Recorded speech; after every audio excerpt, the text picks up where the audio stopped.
What's up, everyone? Welcome to another episode of Marijuana SA Weekly. You're here with Dean and Andy once again in a little bit of a reversal. Andy normally hosts, but he's on the move. So as always, we've got to come in and promise a Friday with you. So we'll do anything to make sure this content gets out, dedication.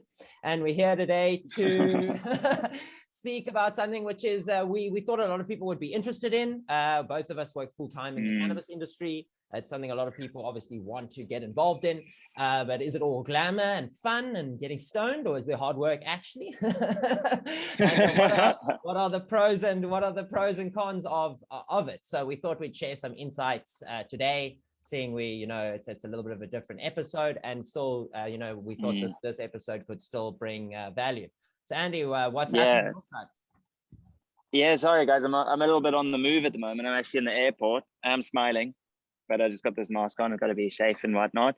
So yeah, I'm heading off into Europe. We'll probably be doing some exploring of some suppliers there, but I felt that we didn't really have most time to prepare for this. But the one thing that we don't need to prepare for is when we're speaking from our hearts.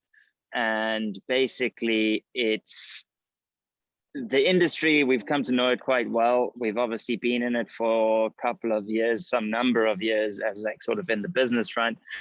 And yeah, there's multiple aspects. I think we'll probably touch on the business side and then also on the cultural side, because the cultural side's not quite, it's the legal / cultural side. I mean, Dean, you were saying this morning, I mean, we're still hearing about arrests and it's making everything difficult. Yeah, I mean, he's still hearing about arrests, which makes it really hard. There's still I think the main factor is the unknown. There's not anything solidly down, so it's open to not like we're doing anything wrong. Yes, exactly. But I mean, like, as a grower, if you're not knowledgeable of your rights and a law enforcement individual is maybe not fully informed about what is okay or what not, you're basically open to the interpretation of that situation, which is, another reason to upskill your knowledge into, what you can and can't do and what your actual rights are and what the law enforcement can and can't do, because until we have solid regulation within South Africa, we're sitting in kind of a gray area period where, someone who needs a lot of cannabis might be seen as doing for medical reasons, might now be seen as something illegal because their amount is more to what people are used to. Maybe you're creating extract and you need to have a higher value, so there's multiple factors just on the same front. And it's something, we've been dealing with or hearing about a lot post 2018. And it makes it difficult because, I mean, that impacts a lot of people who would want to grow, because it's now like, if there's any, I mean, there's a lot of people that have a risk risk tolerance. And like, I think at the moment in South Africa, if you do want to grow, you have to have a bit of a risk profile. Even though it's legal, there is still a profile associated with it. It's not like growing tomatoes. There is a risk associated with it. However small or large, it's going to depend. There's risk. That's it. You can't predict what's going to come out. I mean, but that impacts a lot of people. Yeah, and most people won't take that risk. There's a secondary level, which is also that it's a highly valuable product and highly valuable equipment. A lot of the time, if you are doing it indoors, so outdoors, there's the pros and cons of whether or not your plant will make it through the season. But that's divulging a little bit off the topic from today. So so what would you say? What would you say, Dean, if to like the guys out there that are obviously watching? I mean, us 3 years ago weren't in the industry. Sorry about this. Exactly. Sorry, guys, on Spotify that aren't seeing this. Okay, so what do you tell the guys that want to get into the industry, basically? So I the first thing I'm going to say is do your research, because you can't just young guys, you can't just hop into this industry and think you're going to make a whole bunch of money because it's the new green rush or whatever. It's an industry that's been around for a long time. There's a lot of knowledge base that goes. It's not just about growing. This industry is so much bigger than growing. There's so many different factors. So make sure you understand that what kind of industry you're dealing with before you go and enter into it, and make sure you have the knowledge of all the different factors related to, related to the thing that is cannabis. There's such a large, broader scope of things related to cannabis than just cultivation. That's the first thing I'd say. Obviously you guys know we love cultivation. That's my my thing. So on that front, if you are wanting to get involved in cultivation, once again, it's going to come down to putting in your research beforehand. Obviously, you found yourself here, so you're trying to get that research done, and just get in, do the research, and if you do your research, it will help you manage the expectations of getting involved. Maybe you want to be a master. Education before cultivation. Yes, exactly. Because if you want to be a master grower down the line, you're going to want, and you've been scrolling internet and you're just so used to seeing all of this dank flower, and now you want to go and venture this enter into it for yourself. You're not going to be the best instantaneously. It's going to take you practice, trial, tribulation, learning. Even when you're good, you're going to make mistakes, so you need to understand that there's a learning curve, and that it's not a thing you can just get good at overnight. And research turned into practical is easier than investing a lot and then making costly mistakes, So which something I want to mention is obviously if you guys are out there and you're looking at getting in, we'll probably touch on business side in a bit, but if you want to get into the industry, I mean, it is a bit of a massively expanding industry. But I mean, it takes some time, it takes experience, it takes capital, and it's not like there's millions of companies hiring for joining into the cannabis space. But yeah, what you can do is start uplifting, like Ian was saying, do educate yourself as much as you can, whether you're doing podcasts, you're watching things, you're trying out growing, even if it's just one seed, one pot, bag seed, whatever you're trying. And you can do things like, create a grow profile. I mean, it doesn't take much before you've got yourself an established grow profile on Instagram.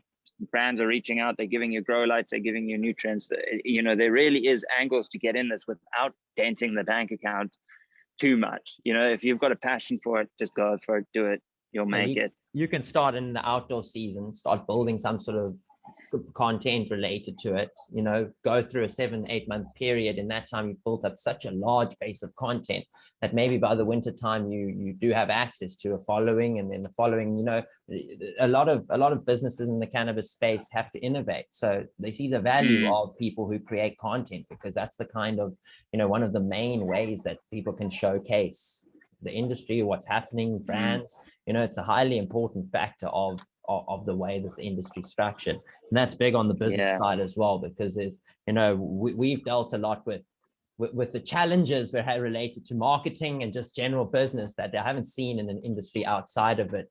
That's because it comes from there's the perception still within some people that it's a negative industry that we're operating in. Especially the guys like let's touch on business, because we're diving into that. I mean, I feel on the one hand, it's getting a little bit easier to get into the business of it. We did manage to get a big expansion loan, which years ago was just off the cards. I mean, even with good credit and records and other businesses and, financial statements, just wasn't happening. Too high of a risk profile. We weren't getting payment gateways. We weren't getting bank accounts, even at a point that I'd have to put it under a different sort of type of account. It was difficult. Now, it's actually, I think a lot of this, it's still payment gateways. I know I still have a pain. Advertising, forget about advertising on Google Shopping, a lot of the marketplaces. Takealot, for instance, was very strict with us initially, and they basically denied us about 4 times before they finally sat down and actually managed to get a chat with them and be like, we're dotting the I's and crossing the T's. We're running things by the book. We've got statements. We've got history. But it's convincing. Other companies would be rushing out to give these companies either investments or give them loans, or give them, invite them onto platforms, give them access to card payment. All of in an those are alternative difficult. industry, but we faced multiple kickbacks, and I mean that's just the tip of the iceberg. You know what Andy's mentioned, and it's already such a high amount of problems that we face. But I mean, now that we're seeing a lot of more sort of high profile people starting to speak about cannabis, and the perception in the industry is changing, it has become slightly easier. But it's slightly, you know, it's still incredibly difficult. And you know, I mean, remember when we had that it was a piece of inventory software we were looking at, which was about 8,000 Rand a month or something, you know, like some serious software would have set us up for, you know, massive scalability.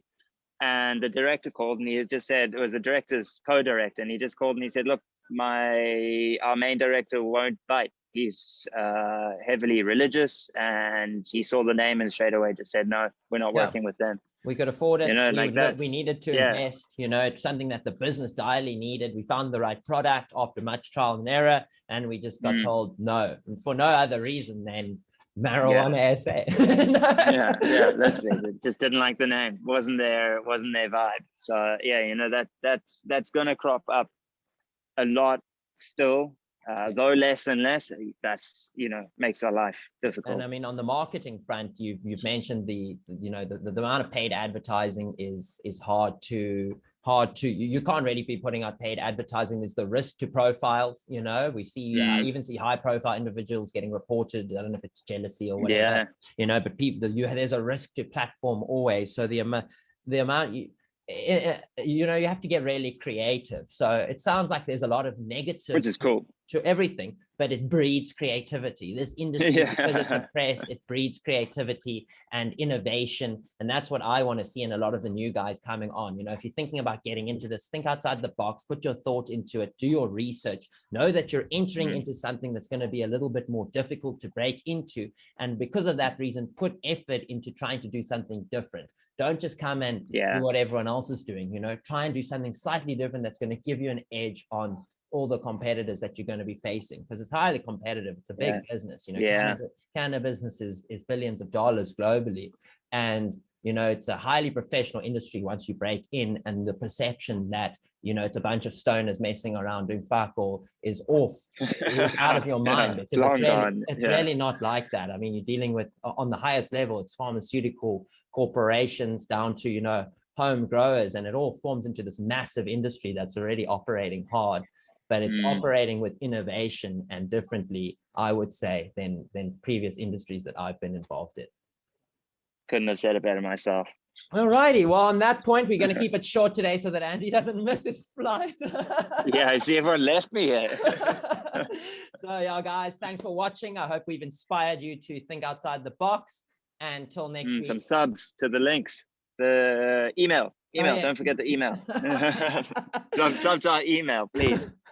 Let's just stay in touch with you guys. Let's just send you some important info. And yeah, you guys made it to the end, so you guys are freaking legends. Love you all. Cheers, guys.